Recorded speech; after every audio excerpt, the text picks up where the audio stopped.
ராம் ராம். படித்ததில் பிடித்தது. அறையிலே புண்ணும் அண்டையிலே கடனும் ஆகாது.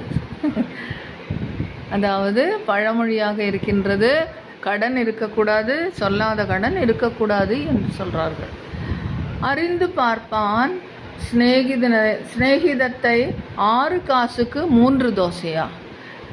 அறிந்து பார்ப்பான், தெரிஞ்சுக்குவான். 6 காசுக்கு 3 தோசையா, அது எப்படி கிடைக்கும்? அப்படி என்னதான் சிநேகிதமாக இருந்தாலும் கிடைக்காதே அப்படின்னு யோசனை பண்ணுவான். அப்பா சாமிக்கு கல்யாணம், அவர் வீட்டிலே சாப்பாடு.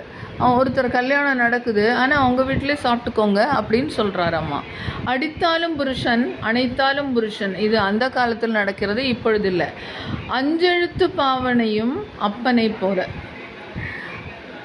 5 குழந்தைகள் இருந்தாலும் எல்லாமே அவங்கவுங்க தகப்பனாரை போல இருக்கும் என்பார்கள். ராம் ராம்.